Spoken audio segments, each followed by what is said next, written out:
Bad বিসি, British American tobacco company limited. স্টকটার বর্তমান পজিশন টেকনিক্যালি দেখি, এটা বুলিশ কি বেয়ারিশ, অথবা আমাদের যে সমস্ত ইন্ডিকেটর দিয়ে আমরা সাধারণত একটা স্টককে মেজার করে থাকি, সেই স্টকগুলো এটাকে কি বলে, এটা সম্পর্কে কি ধারণা। প্রথমত আমরা ইন্ডিকেটর দেখি ম্যাকডি ও আরএসআই। আরএসআই 50 ক্রস করে গেছে, অর্থাৎ আমরা সাধারণত আরএসআই সম্পর্কে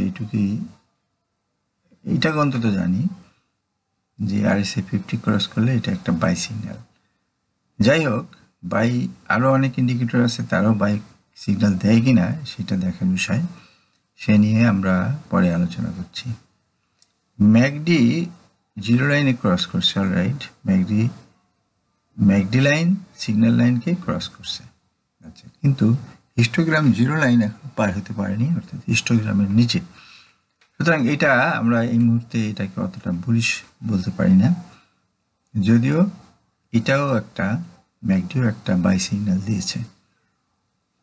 এখন আমরা এই সিগন্যাল দুটায় একটা হলো 50% পজিটিভ, আর একটা ধরে নিচ্ছে যে ফুল পজিটিভ, অর্থাৎ আরএসআই ফুল পজিটিভ, ম্যাকডি 50% পজিটিভ।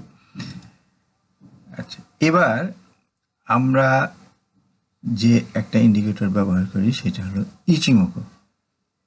খারাপ মার্কেটে ইচিমোকুর 3টা কন্ডিশন আমি এটা ক্লাসে আলাপ করছি। অনেকে হয়তো বিষয়টা জানেন না, যারা আমার এই ইউটিউব ভিডিওটা দেখবেন।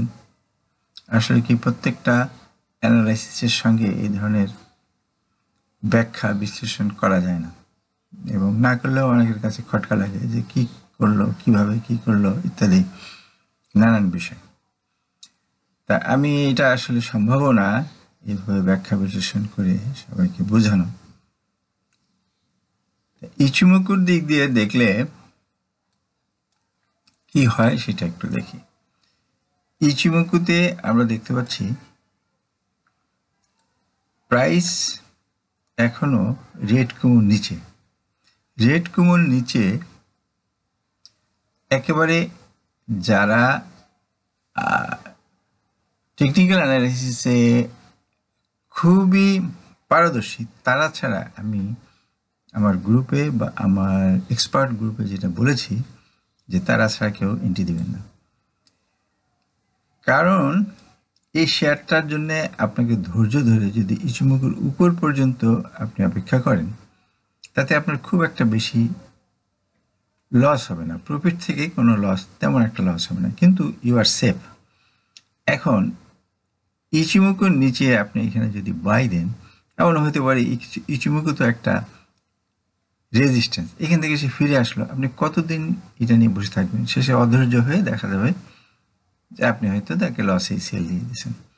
আর যখন প্রাইস যখন ইচিমোকুটা ভেদ করবে, তখন ভেদ করার পরে সে কিছু দূর উঠবে, ওঠার পরে অবশ্যই সে ইচিমোকুর উপরে সাপোর্ট নেবে।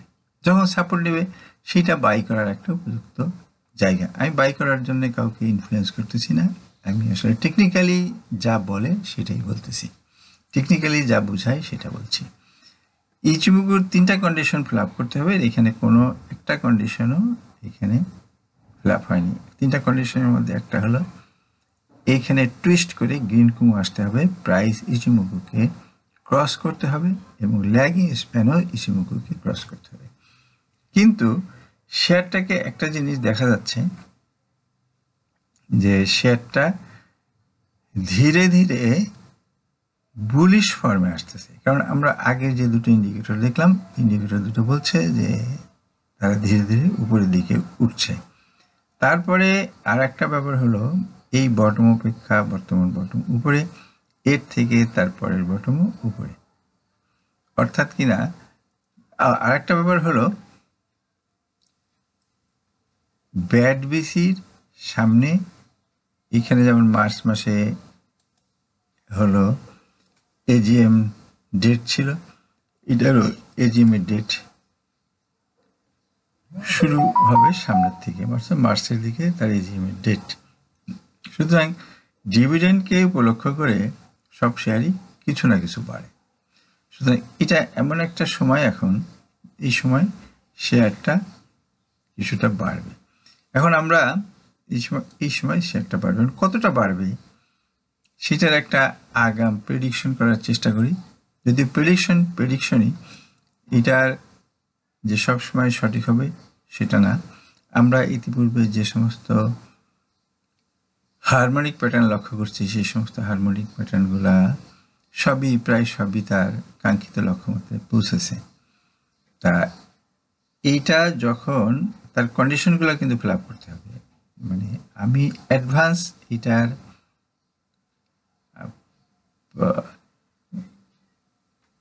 চার্ট তৈরি করে দিচ্ছি, কিন্তু চার্টের যখন কন্ডিশন ফিল আপ করবে ঠিক তখনই এটা বাইযোগ্য হবে। আচ্ছা, আমি ইচিমুকুটা এখান থেকে সরাই নিই।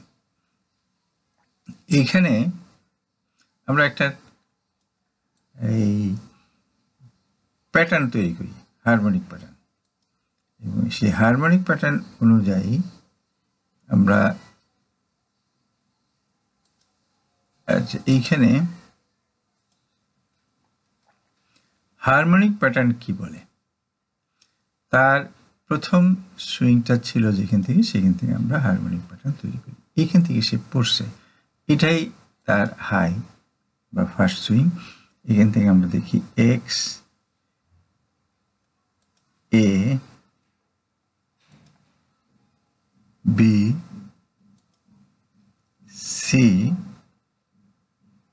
আচ্ছা সি তৈরি করলাম। এখানে আমি ডিটা আপাতত এখানে রাখি, ডি কোথায় হবে সেটা আমি একটু সে ব্যাপারে আলাপ করি। এটা 66.1, আমি ধরে নিচ্ছি এটা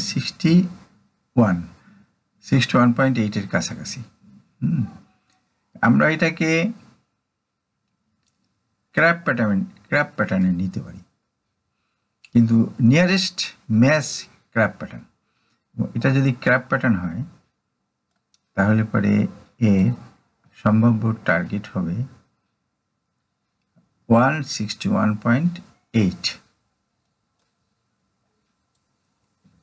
1.4,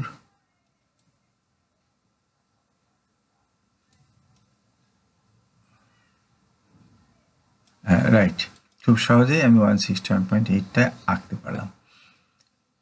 এবার এটাকে একটু সৌন্দর্যমণ্ডিত, তার বিভিন্ন রেজিস্ট্যান্স পয়েন্টগুলো 61.8, 61.8 অর্থ হলো 444 টাকা 60 পয়সা।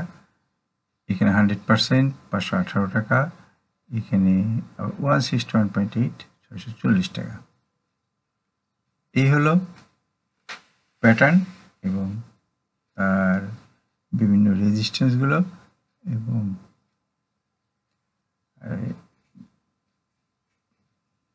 মোটামুটি এই হলো ব্যাট বিসির একটা অ্যানালাইসিস। সো সাথে থাকার জন্য আপনাদের ধন্যবাদ। আসসালামু আলাইকুম।